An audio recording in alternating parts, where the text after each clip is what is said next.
ก็สวัสดีวันสงกรานต์พี่น้องสำหรับผู้ใดไปเล่นกับม่วนนั่นล่ะก็มีคนถามสร้างอยู่เนาะกูปีนั่นล่ะเป็นไงสงกรานต์บ้านเฮาม่วนบ่ปีนี้ว่าซั่นก็จักสิตอบจังไดก็ผู้เล่นเพิ่นก็สิม่วนอยู่นั่นล่ะพี่น้องแต่ว่าสร้างนี่มันอายุหลายแล้วเนาะปีนี้ก็เข้า54แล้วพี่น้องก็คือสิไปเล่นคือเด็กน้อยบ่เป็นน่ะพี่น้องก็สำหรับผู้ใดยังเล่นอยู่ก็ถือว่าหัวใจเพิ่นยังหนุ่มอยู่ล่ะก็เห็นหลายอยู่พี่น้องเพิ่นก็ยังไปหาเล่นหาหยังอยู่รุ่นเดียวกันคือรุ่นก่อนๆสร้างนี่ก็เห็นเพิ่นเล่นอยู่แต่ว่าสร้างนี่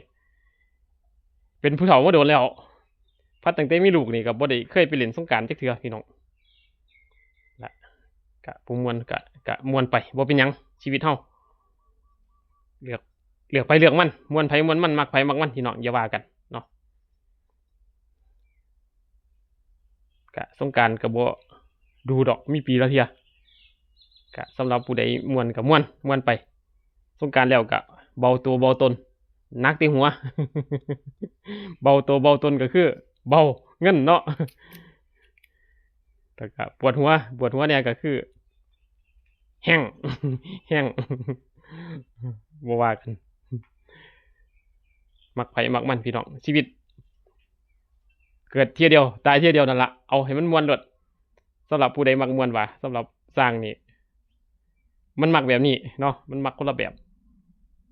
มักชีวิตเรียบง่ายเนาะก็บ่ว่ากันเนาะพี่น้องก็หันมางานเฮาบัดนี้ก็ตอนนี้ก็เป็นคิวของพี่น้องทั้งอำเภอโน่นสังเนาะของพ่อจวบนี่สิได้ไว้แน่เด้อเนาะก็สิเปรียบเทียบกันกับบ้านเดียวกันเนาะกับพ่อวัดกับพ่ออูเนาะก็ของพ่อจวบนี่มาเมื่อกี้มื้อก็สิได้แล้วเพราะว่ามันบ่มีงานตอนนั้นเนาะเอาพ่อจวบมาก็คือเฮ็ดเลยพี่น้องก็เพิ่นก็เลยเป็นคิวแรกข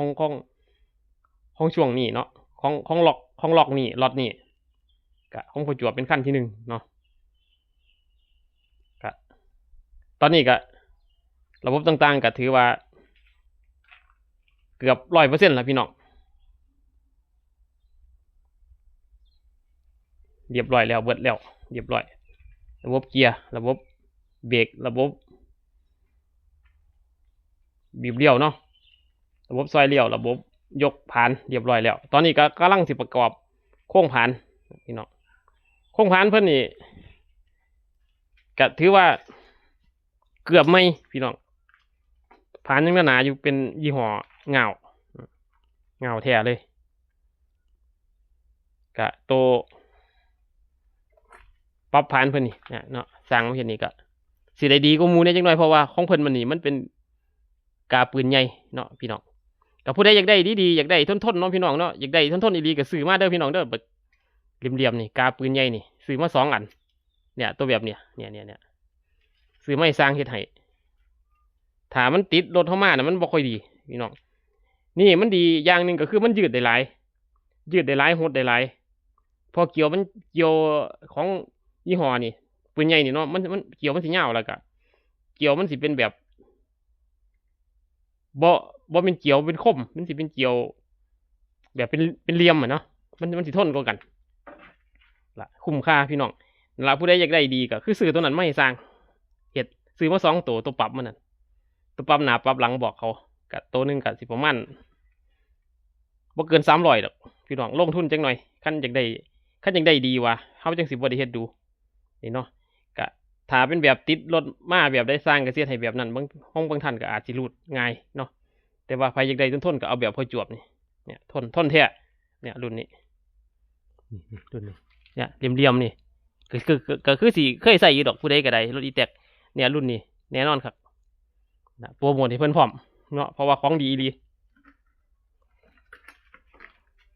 เพิ่นก็ของเพิ่นสิได้ดีแน่จักหน่อยเพราะว่าของเพิ่นมันมาแบบนี้เนาะมาแบบได้สร้างก็จัดให้แบบนั้นสิบ่ได้ซื้อให้ใหม่ถ้าให้ซื้อให้ใหม่มันก็สิได้เพิ่มเงินคือว่าล่ะ นี่ของเพิ่นมันมาสภาพเงาเพิ่นเถาะสภาพกลางเงาของแท้ว่าหั่นเถาะเนี่ยเพิ่นแต่งข้อมาจังหน่อยแล้ว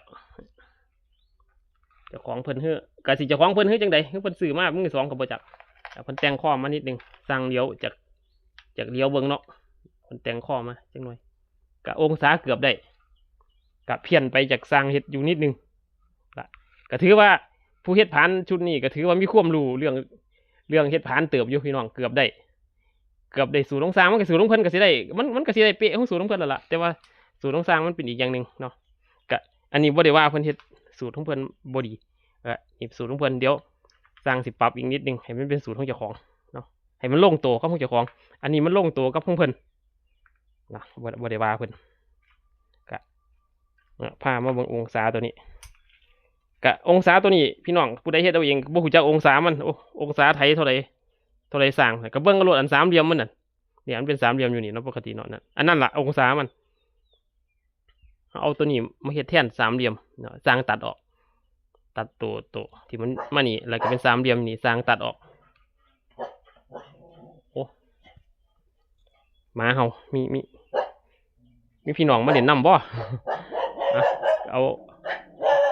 เอาคลิปเฮาต่อพี่น้องนี่ละเบิ่งองศาของมันง่ายๆบ่ยาก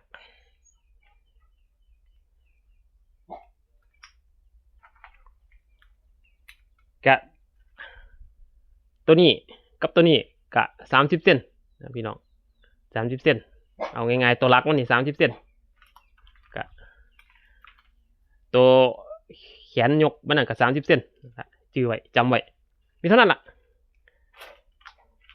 ส่วนสำคัญสีเฮ็ดไทยได้บ่ได้มีแค่นั้นแหละกับองศามันนะสำหรับผู้ใดหาเฮ็ดอยู่กับบ่จักองศากันนั่นแหละองศาพี่น้อง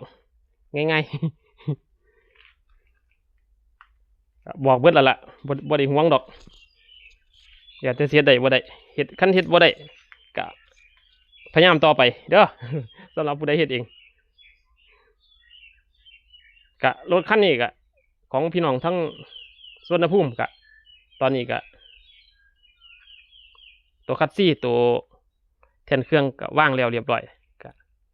แทนเหยียบเนาะแทนเหยียบแล้วก็ตัวนี้สิเป็น2 อันนี่สิเป็นตัวว่างเบาะเนาะว่างเบาะก็ตัวท้ายมันก็เฮ็ดแล้วเรียบร้อยแล้วนี่ก็ตัดไว้แล้วบางโคนมันเนี่ยบางโคนมันเดี๋ยวก็สิมาใส่บางโคนเนาะแล้วตอนนี้เฮ็ดรถพอจวบซะก่อนก็รถพี่น้องทั้งมันค่ำกลางเนาะ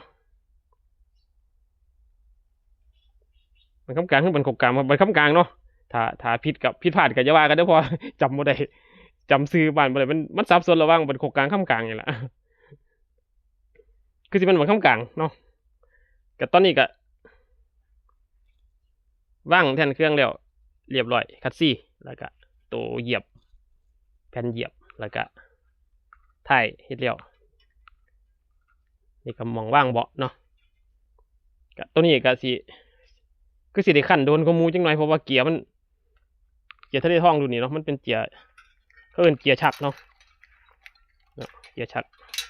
สิโยงจังหน่อยตัวนี้โยงไว้ถอดล้อมันออกสิไปกี่ขอบก็ล้อมันนี่ก็บ่ได้ไปสั่งให้ล้อนี่มันเป็นขอบ15ของพอนี่ก็เกือบเบิ่งผิดแล้วเกือบว่าสั่งเข้าไปแล้วก็เลยกลับมาเบิ่งมันเป็นขอบ15ตัวนี้เกือบสั่งมาผิดถ้าสั่งมาผิดสั่งก็สิได้เอาไว้เองเป็นขอบ15ก็สิสั่งขอบ15มาให้คิดว่าราคาก็สิปกติราคาขอบ15มันสิแพงกว่าขอบ16เนาะแต่ว่านี่ก็สิคิดว่าสิได้อยู่เดี๋ยวสิคุยกับเขาออกว่าให้มันสิเอาราคาเดียวกันให้มันได้เนาะก็ถ้าบ่ได้เดี๋ยวสร้างก็สิไปหาเจ้าอื่นละจนมันได้พุ่นละตอนนี้มันเป็นเกียร์ชักนี่มันยากอยู่หม่องนี่แหละพี่น้องเนี่ย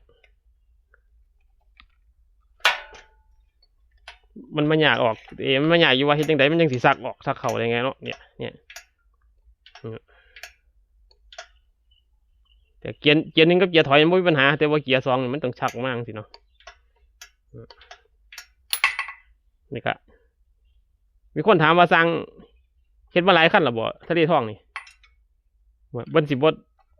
บ่ต่ำกว่า20 คันหรอมั้งแต่เฉพาะทะเลทองรุ่นนี้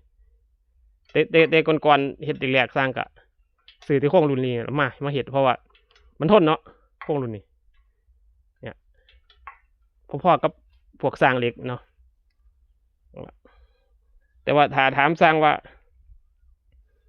ตัวทะเลท่องกับสร้างเหล็กก็ตัดสินใจบ่ถูกแล้วแต่สภาพถ้าสภาพทะเลท่องดีกว่าไม่กลัวกะไม่ก็สร้างเหล็กกับว่าทะเลท่องดีกว่าแต่ว่าถ้าถามว่าทะเลท่องสภาพขี้ไร่ก็สร้างเหล็กกะสร้างเหล็กดีกว่า แต่ว่าสร้างเหล็กมันสิมีส่วนหนึ่งดีกว่าทะเลท่องก็คือเผานี่มันใหญ่เนาะเนี่ยเผานี่มันใหญ่แล้วก็การถอดเปลี่ยนซีนเปลี่ยนอย่างนี้มันง่ายเนาะคือถอดน็อตตัวนี้ออกก็คือดึงมาเลยเนี่ยดึงออกมาได้วัดมันสิบ่มีน็อตล็อกข้างในเนาะปัดพวกทะเลท่องพวกอันนี้มันสิเป็นน็อตล็อกข้างในเอาออกยากขนาดเขาสิเปลี่ยนซีนตัวนี้มันออกยากไอ้พี่น้องแต่วันนี้ว่าเป็นหาดอกแห้งๆอยู่เนี่ยมันได้ออกยากอีหลีนี่เนี่ยไปสร้างเขาเฮ็ดเข้าก็สิปวดหัวอยู่เพราะเอาออกยากตัวนี้ประกอบกันยากแต่พวกสร้างเล็กเนี่ยมันไขพวกน็อตพวกนี้ออกก็คือดึงออกรถกะแต่ว่าผู้ใดใส่สร้างเล็กกะมันสิมีอยู่อย่างหนึ่งเนาะสร้างเล็กเนาะเพราะว่ามันสิบ่มีน็อตล็อกแบบตายตัวจังซี่เนาะมันสิเป็นแบบอาศัยน็อตพวกนี้อยู่แล้วเนี่ยข้างนี้อยู่แล้วเดี๋ยวเขาก็ต้องมันย่ำหัวน็อตนี่เข้าไปเนาะถ้าใส่งานไม่แน่จักฝนหนึ่งยังสิก็มาหมุนมาย่ำตัวนี้เข้าไปจังหน่อยถ้าเขาบ่ย่ำตัวนี้น้ำมันก็สิเยิ่มออกทีเนี่ยจังสิมันสิอยู่ซ้ำนี่แหละพี่น้องถ้าน็อตมันเริ่มไข่มันกระแทกเนาะเวลามันไปเนาะน็อตตัวนี้มันก็สิมีการไข่กันยังได้ทุกขั้นนั่นแหละบ่ว่าตั้งแต่อันยี่ห้อใดดอกพี่น้องมันส่วนใหญ่มันก็สิไข่มาเฮ็ดน้ำสร้างนี่สร้างก็ได้ย่ำเขาทุกขั้นอยู่เนี่ยที่มีมุ้ยเลี้ยงนี่แหละที่มันคล้ายๆกันกับมุ้ยเลี้ยงบางหน้านี่คล้ายๆกันกับสร้างเหล็กเพราะว่ามันมีตัวปรับตอนนี้มันจะมีตัวปรับไอตัวปรับตัวบีบเดี่ยวเนี่ยให้บีบเดี่ยวหน่อยบีบเดี่ยวหลายอยู่นี่แหละเนี่ยปรับเขานี่เขาปรับมาแล้วพวกนี้มันสิทุกขั้นละพี่น้องใส่งานไปก็ต้องดึงตัวนี้เขามันเบิ่งน็อตแถวหล่อนี่เพราะว่ามันใส่แรงกระแทกเนาะเวลาเขาดันเขาอย่างเนาะเขาแรงเขาอย่างเนี่ยพวกน็อตพวกอย่างนี่ถ้ามันคายมานิดนึงนี่น้ำมันเยิ่มละกับมันกับขั้นใดเนี่ยกันเนี่ยนั่นแหละพี่น้องขั้นไข่บางขั้นมันกับสิบโมเน่นเนาะแล้วก็อีกอย่างหนึ่งกับน็อตพวกนี้เนาะถ้าเขาใส่งานไปมันกับสิบาดเดี๋ยวเขาบดได้แลนค่อยๆคือเก่าได้พี่น้องน็อตพวกนี้มันสิมันสิเลื่อนดูเนี่ยมันสิค่ายออกดูเขากับมันเบิ่งเอาก้อนสิแลนออกไปให้ไปหน้าคือสิไปยังกะเมาค้ำมึงน็อตมันเนี่ยที่มันรวมมันยังกะหมุนเขาให้มันเนียนพี่น้องสร้างกับสิหมุนเนียนคือกันนั่นแหละแต่ว่าเวลาไปใส่งานบางทีมันก็สิค่ายสิจังใดเนาะนะน็อตพวกนี้ก็สำคัญมันสิอาการมันสิดังกลึกดอกย่ำครับจนเขาตกใจแต่กลึกแสดงว่าน็อตตัวนี้รวมซื้อได้พี่น้องบ่มียัง หลายท่านอยู่โทรมาถามสร้างเอาสร้างรถข่อยคือเป็นยังสั่นนึกว่าสั่นย่ำครับไปมันดังตึกน้ำทางว่าสั่นคือยังมันเหยียบอีก้อนหินนี่ว่าสั่นมันบ่แม่นนี่แหละให้มาเบิ่งน็อตตัวนี้นี่แหละพอโทรเพิ่นก็แก้ปัญหาตัวเพิ่นว่าเพิ่นมาเล่นน้ำมือเสาเนี่ยเพิ่นมาเอาอันนี้น้ำสร้างเพิ่นมาเอาพอโทรทั้งกันทะลักนั่นแหละพอกูกิกพอโทรเพิ่นมาแล้วเด้อพอกูกิกเพิ่นถามทั้งคอมเมนต์พอโทรเพิ่นไปหาแล้วบอกเพิ่นมาแล้วมือเสาเพิ่นมาเอาหล่อเล็กน้ำสร้างหล่อเล็กขอบเพิ่นเอาทั้งขอบหน่อยขอบ